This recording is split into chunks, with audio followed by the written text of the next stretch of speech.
शुक्रिया जनाब speaker. Sir, सबसे पहले तो मैं आपके शुक्रिया अदा करने के साथ साथ ही हमारी एक एडजस्टमेंट मोशन थी उसका भी ज़रूर जिक्र करना चाहूँगा जो इस अंदोनाक वाक़ये के बाद हमारी पार्टी की तरफ से जमा कराई गई थी। और चूँकि काफ़ी लंबी चौड़ी है लेकिन मैं सिर्फ रिकॉर्ड पर लाना चाहता हूँ कि हमने इसमें सारे मुहर्रिकात का भी जिक्र किया है कि आया ये वाक़या किस कदर अंदोनाक है और इसके असरात किस कदर गज़बनाक हैं। मैं इससे भी इनकार नहीं करता कि ऐसे वाक़यात मुल्क के किसी भी हिस्से में कहीं भी हों, उस पर जितनी भी मजम्मत की जाए और उस पर जितना भी गम व गुस्सा उसका इज़हार किया जाए वो कम है। लेकिन मैं हमेशा कहता हूं कि जनाब वाक़यात अल्लाह करे कि ना हो लेकिन हो जाते हैं। वक्त करता है परवरिश बरसों, हादसा एकदम नहीं होता। लेकिन जनाबे वाला अभी जिस तरह के वजीर मौसूफ ने कहा कि बहस किसी और चीज पर हो रही है और हम कॉन्फिडेंस नहीं दिला रहे उन माओ बहनों को, उन माँ बहनों के वारिसों को, उन माँ बाप को, तो कॉन्फिडेंस तो आपके सीसीपीओ साहब ने इतना दिला दिया है कि हमें उस मजीद कॉन्फिडेंस दिलाने की तो जरूरत ही पेश नहीं आई। आपके सीसीपीओ साहब ने इंतहाई कॉन्फिडेंस के साथ कह दिया है कि ये तो 12 बजे निकली क्यों, ये तो फ्रांस के स्टेट ऑफ माइंड में अभी तक घूम रही है। ये तो रात को उनका लबोलुबाब ये था कि शाम के बाद खवातीन के लिए पाकिस्तान कोई महफूज जगह नहीं। तो जनाबे वाला आप इतने सारे ऑर्डिनेंस निकालते हैं, एक नोटिफिकेशन निकाल दें कि शाम 6 बजे बाद खवातीन घर से बाहर ना निकलें, हिम्मत करें। आप इल्जाम लगाने के बजाय जिस खातून के साथ इतना अंदोनाक वाक़या हुआ उसके बाद आप ये इल्जाम लगा रहे हैं कि ये इसका निकलना गलत था, और फिर आप यहां फ्लोर ऑफ द हाउस पे कहते हैं कि उन माँ बाप को हमें एतमाद दिलाना है। ओ भाई, एतमाद की जगह छोड़ो तो हम एतमाद दिलाएं। जनाबे वाला ये एक मामूली वाक़या नहीं। आप अगर इस तसलसल को उठाकर देखेंगे तो आपके ये 2 साल इस तरह के वाक़यात के तसलसल के साथ गुजरे हैं। हमारे पाकिस्तान के 2 साल अगर हम फर्स्ट स्टेज पे इन चीजों को एड्रेस कर लेते तो शायद इस कौम की बेटी के साथ ये दर्दनाक वाक़या पेश न आता।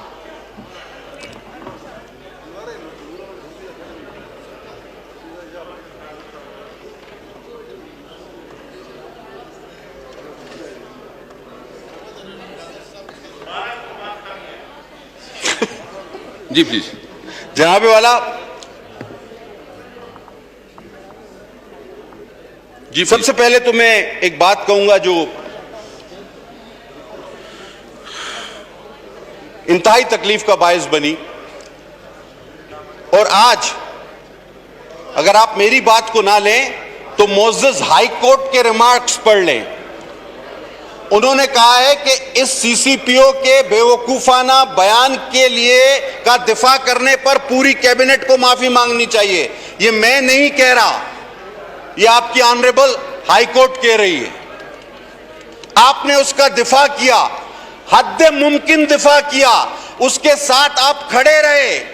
हादसा तो हो गया, सानेहा तो हो गया, लेकिन आप उसके साथ खड़े रहे, उस नैरेटिव के साथ बराबर में खड़े रहे प्रेस कॉन्फ्रेंस में कि जो कहता है कि औरत को नहीं निकलना चाहिए था, कसूर उसका है। अगर उसका गैंग रेप हुआ तो उसका कसूर है। मैं समझता हूं सबसे बड़ा मुल्जिम और मुजरिम वो है इस कौम का।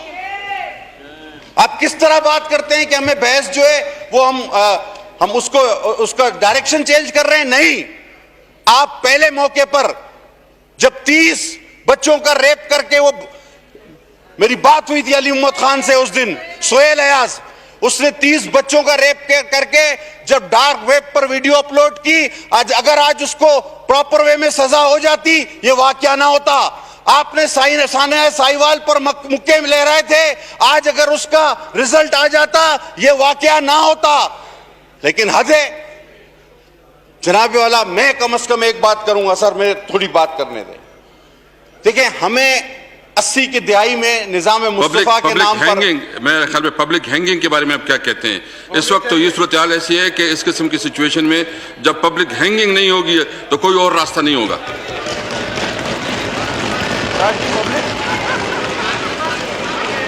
जी जी जी, मैं समझता हूं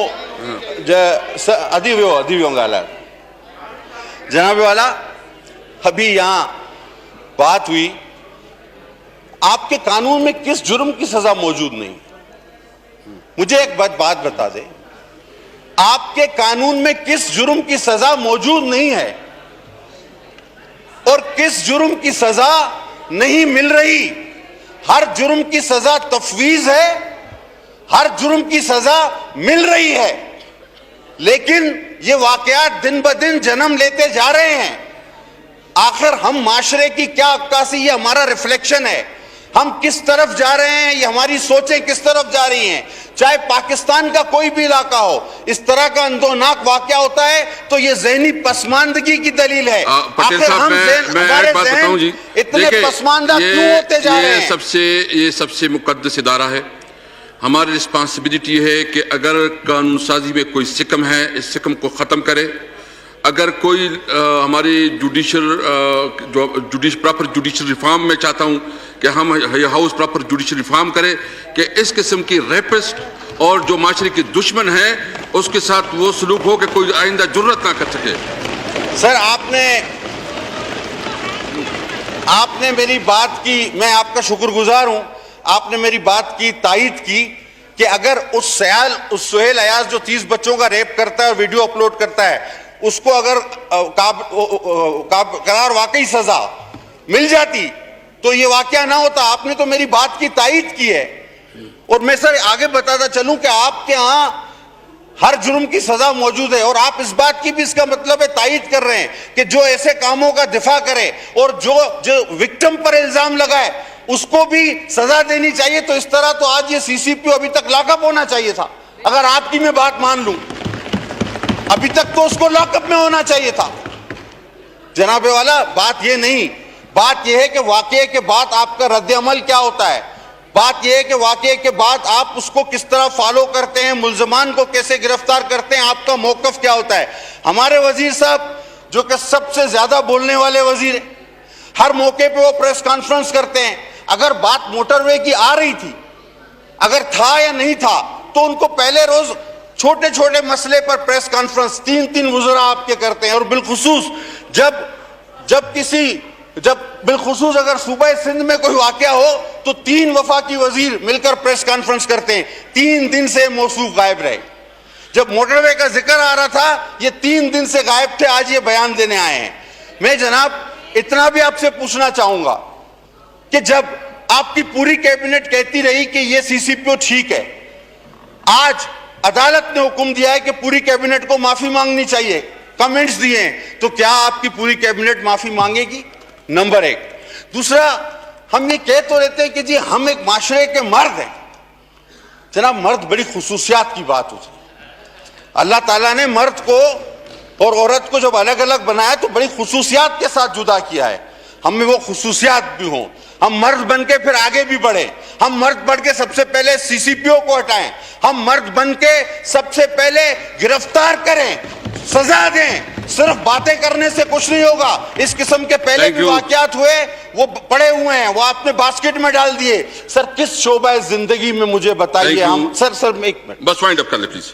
मैं बहुत लोगों ने बात कर सर, मैं तो ये कहता हूं किस शोबा जिंदगी में आप आगे बढ़ रहे हैं। आप पसमानदा से पसमानदा होते जा रहे हैं हर शोबे जिंदगी में। मैं शोबे नहीं गिनवाऊंगा, लीडर ऑफ अपोजिशन ने गिनवा दिए।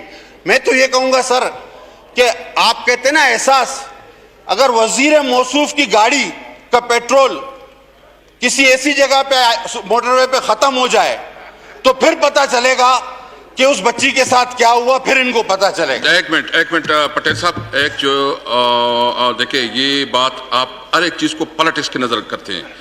देखिए मैं आपको बताऊं ना, ये सीरियस मसला है, सीरियस इशू पे सर मैंने पॉलिटिक्स क्या की? Doctor Sharif Mazari please, doctor Sharif Mazari please. शुक्रिया स्पीकर साहब। बिस्मिल्लाहिर्रहमान रहीम। अभी तक जो मैं डिबेट सुन रही हूँ स्पीकर साहब, सियासत भी उसका हिस्सा आ गई है, पुलिस पे भी आ गया है। मैं यह बात करना चाहती हूँ एक ख़वातीन की हैसियत से। मैं समझती हूँ ये कहना कि किसी की माँ है, किसी की बेटी है, किसी की बच्ची है, इस तरह ना कहें। एक औरत को औरत की हैसियत से इज्जत दे और उसको सारे हुकूक वही दे जो मर्दों को मिलते हैं। मेरी इज्जत इस वास्ते नहीं होनी चाहिए कि मैं किसी की बेटी हूं या किसी की बीवी हूं या किसी के बहन हूं। मेरी इज्जत बहैसियत एक औरत होनी चाहिए, क्योंकि मैं एक औरत हूं और मैं एक इक्वल शहरी हूं इस मुल्क का। मुझे किसी का हक नहीं बनता कहने का कि आप इस तरह का लिबास पहने, आप इस तरह सफर करें, आप किसी महरम को लेके जाएं, आप अकेली क्यों सड़क पे फिर रही है, ये किसी का हक नहीं बनता। अगर एक मर्द अपनी नजर नीचे नहीं रख सकता, अगर एक मर्द इज्जत से नहीं औरत को देख सकता,